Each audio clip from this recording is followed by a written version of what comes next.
Les États-Unis, l'Israël, ils sont en train d'essuyer une défaite psychologique sur la guerre irano-israélo-américaine. Tenez-vous tranquille. Il y a des choses qui se disent par des grandes chaînes, des puissantes chaînes de télévision propagandistes. Nous tous, nous le savons. On ne peut jamais, ils ne pourront jamais venir vous dire que cette guerre est en train de faire perdre, donc ça dit perdre des milliards de dollars aux États-Unis. Et que si ça continue, l'Iran n'a rien à perdre, mais sauf la population. Étant donné que les États-Unis sont restés sur le trône du pays le plus puissant au monde, tellement ils croyaient au grand service du renseignement israélien, le Mossad, qui est le plus grand service du renseignement au monde, selon eux, qui n'ont pas compris que dans les renseignements, on peut les envoyer dans des fausses pistes. Voilà ce que Trump n'a pas pensé. Voilà ce que Trump n'a pas pensé. Avant d'entrer dans le vif du sujet, toi qui regardes cette vidéo, like, commente, partagez-la massivement. Toi qui es nouveau ou nouvelle sur ma page, abonne-toi rapidement pour ne plus rater aucune de mes vidéos. Je suis au cœur de l'action. Alors, Donald Trump et Vladimir Poutine, qui auraient cru, ont eu un entretien téléphonique. J'ai dit bien Vladimir Poutine, lui qui est de son côté avec sa guerre ukraino-russe. Trump a eu le courage d'appeler Poutine.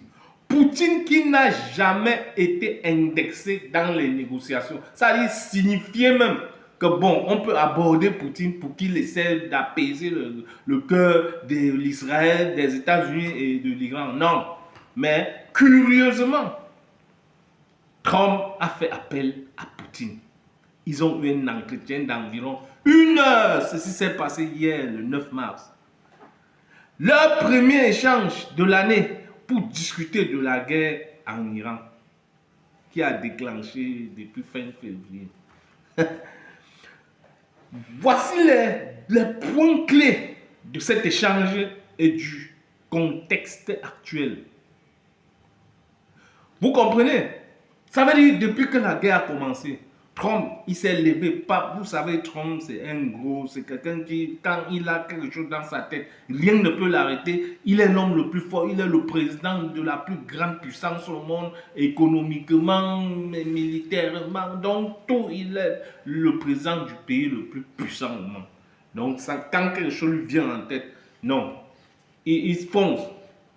Mais il a foncé cette fois-ci, il est tombé sur un dur à cuire. Voilà l'initiative de Washington. Les deux dirigeants ont abordé le conflit israélo-irano-américain et la situation en Ukraine. Donc il a profité de ça pour toucher la situation en Ukraine. Quelque chose qui s'était retiré. Vous comprenez un peu. Et la situation en Ukraine. Vladimir Poutine a proposé des pistes pour un règlement politique et diplomatique rapide du conflit autant pour moi, s'appuyant sur ses contacts avec Téhéran et les pays du Golfe. Le président américain a qualifié l'appel de très positif. Donc pour lui, l'appel d'hier avec Poutine, ça a été pour lui, à la sortie de cet appel, ça a été vraiment positif. Alors, et utile, selon lui, il a affirmé que la guerre en Iran était quasiment finie et très en avance sur le calendrier initial, soulignant la destruction des capacités aériennes et de communication iraniennes. Je pense que M. Trump connaît mal l'Iran. Vous ne pouvez pas être l'Iran qui a perdu le guide, l'une des personnes emblématiques de l'histoire, de leur histoire. dans une foutue guerre que vous n'avez pas eu à provoquer. Vous n'avez pas provoqué. Et venir dire que les causes, avec tout ce qui sont en train de détruire en Iran, des populations, les 147 filles qui ont disparu, qui ont perdu leur vie dans l'attaque de Donald Trump des États-Unis, tu viens dire que tu as trouvé que les négociations vont bon train et que, voilà, face à l'envolée du prix du pétrole, dépassant les 100 € le baril, et au blocage du détroit d'Ormuz, Trump a annoncé son intention de lever certaines sanctions pétrolières pour stabiliser des marchés, ce qui pourrait bénéficier aux exportations russes. La Russie n'a pas besoin de ça. La Russie a décidé même que son pétrole n'ira plus en Occident. Donc il est resté sur sa position. Regardez, entrez, suivez les informations, vous allez voir la flambée des prix du pétrole, même dans les pompes à essence actuellement.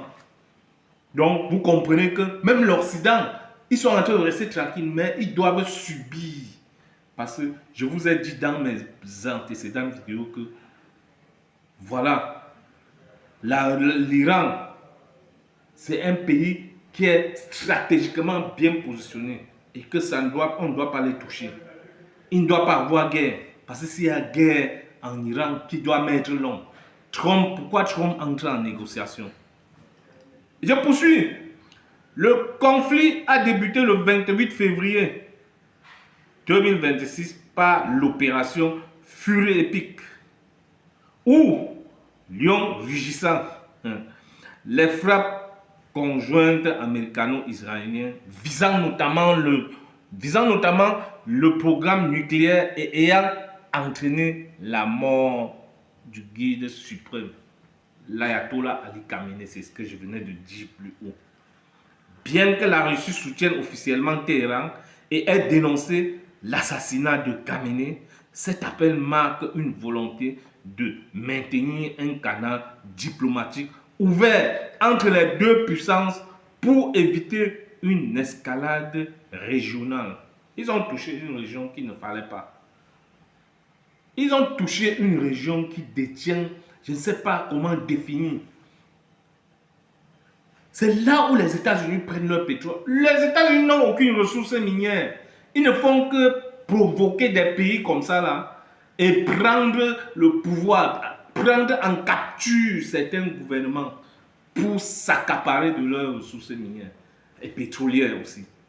Donc, voilà pourquoi Trump est en train d'entrer en négociation, parce qu'en 10 jours, en disons 8, 9 jours de guerre, Trump a perdu, les États-Unis ont perdu des milliards, des sénateurs au Parlement sont en train de tirer à balles réelles sur Trump.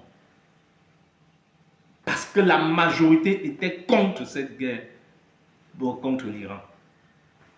Toi qui as regardé cette vidéo, like, commente, partagez-la dans tous les groupes possibles.